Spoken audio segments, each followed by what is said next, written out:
ছেঁড়া কাঁথায় শুয়ে লাখ টাকার স্বপ্ন দেখা খুব সহজ, কিন্তু সেই স্বপ্নটা সত্যি করা খুবই কঠিন।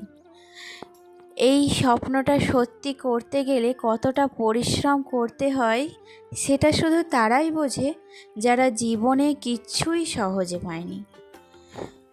তার আগে চলো, অনেক কথা হবে, আমি তোমাদের আজকের আমার পরিচয়টা তোমাদের সাথে শেয়ার করে দিই।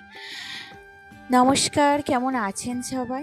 আশা করছি সবাই ভালো আছেন, আমরাও ভীষণ ভালো আছি।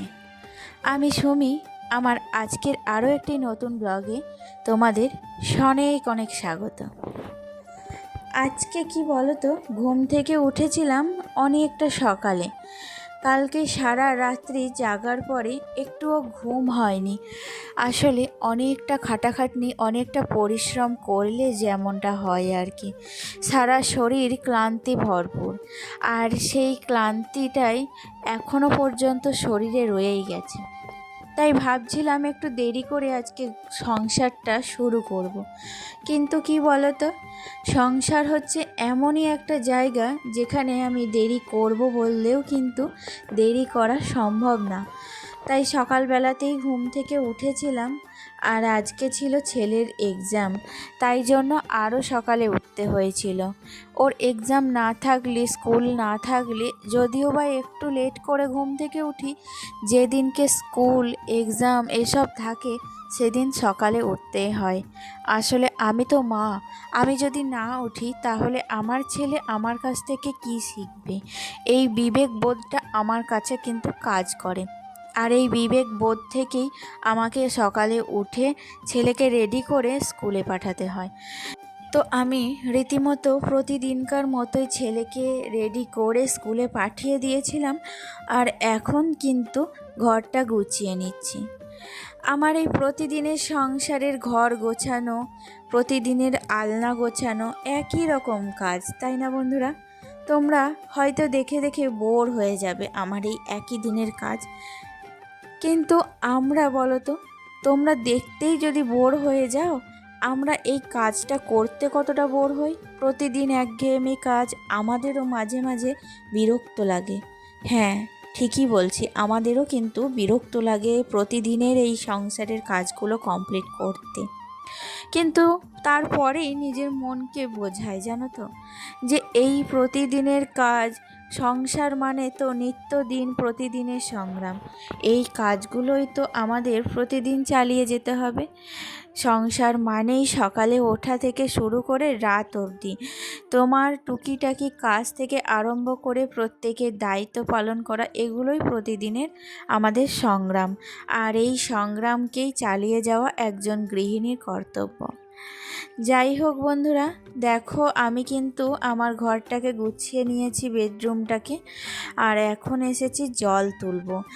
আর কারেন্টের যা অসুবিধা, কালকে সারা রাত্রি আমি তো ভীষণ ভয় পাচ্ছিলাম কারেন্ট যদি চলে যায় তাহলে কিভাবে আমি এত বড় অনুষ্ঠানটা সামলাবো।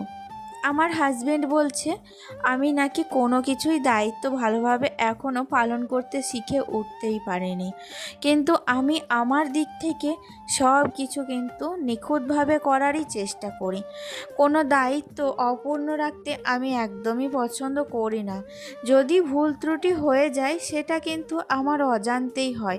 আমি নিজের মন থেকে কখনোই আমার সংসারের অমঙ্গল বা আমার সংসারের ক্ষতি আমি চাই না।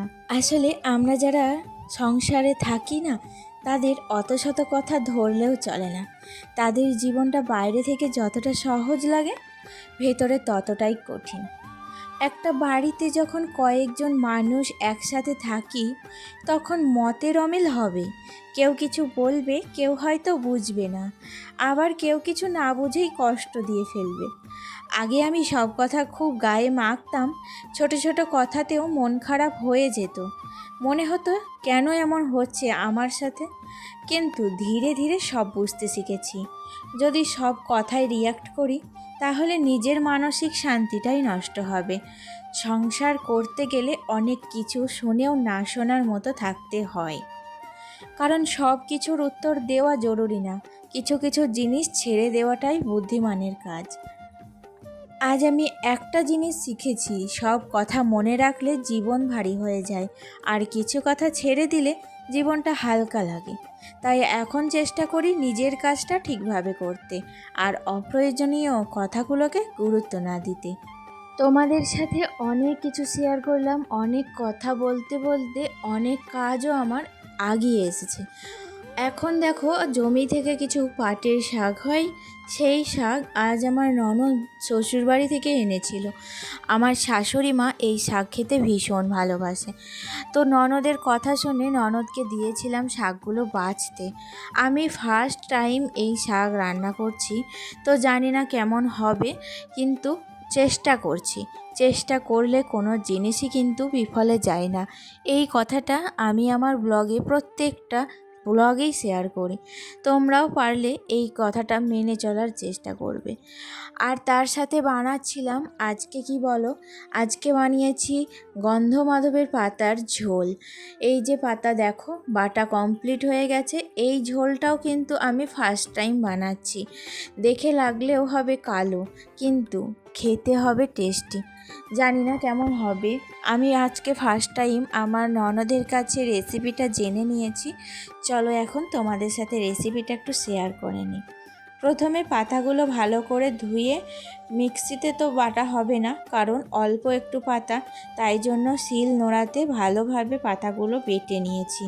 আর তারপরে কিছু সবজি ছিল, সেটাকে তেলের মধ্যে ভালো করে কষে নিয়ে তাতে হলুদ, লবণ, পরিমাণ মতো লঙ্কা গুঁড়ো এবং একটু মিষ্টি দিয়ে আরও কিছুক্ষণ কষে নিয়েছিলাম। তারপর পাতাগুলো ভালো করে ওর মধ্যে দিয়ে আর একটু নেড়ে চেড়ে পরিমাণ মতো লবণ দিয়ে জল ঢেলে নামিয়ে নিলেই কিন্তু তৈরি আমাদের গন্ধমাদলের পাতার ঝোল।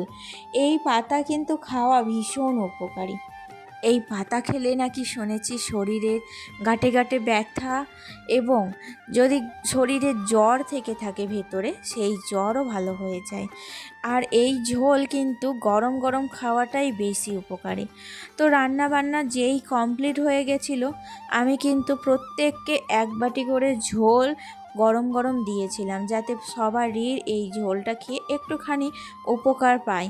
আর এই দেখো, এখন চলে এসেছি খাবার টাইম, কারণ এখন লাঞ্চের টাইম। আর আমি যা রান্না করেছিলাম সেটাই এখন সবাইকে সার্ভ করে দিচ্ছি। শরীরটা ভীষণ ম্যাচ ম্যাচ করছে, ঘুমও পাচ্ছে। কাল সারা রাত কিন্তু ঘুম হয়নি, তাই জন্য তাড়াতাড়ি খাওয়া দাওয়া করে নেব। আর সামনে ইলেকশন আছে, তো আমার ননদ বলল ইলেকশনের জন্য গাড়ি পাবো না, আজকেই কিন্তু খাওয়া দাওয়া করেই বেরিয়ে যাব। তো আমরাও কিন্তু আর তাকে বাধা দিলাম না, তো ওকে রেডি করে খাওয়া দাওয়া বেড়ে দিয়েছিলাম, ও কিন্তু চলে গেল। আর এখন আমি রেডি হয়ে নিচ্ছি, ছেলেকে নিয়ে বেরোবো টিউশনে। আসলে সংসারের কাজের চাপে নিয়মিত রুটিন মেনে ছেলেকে পড়তে বসানোটাও আমার হয় না। সকালে তো ওর স্কুল থাকে, তো সকালে কোনো দিনই ওকে পড়তে বসানো হয় না। তাই জন্য আমি কিন্তু বেশিরভাগ সময়টাই রাত্রের দিকে ওকে পড়তে বসাই। আর যেদিন রাত্রে একটুখানি কাজের চাপ বেশি থাকে, সেদিন আর ওকে পড়তে বসানো হয় না।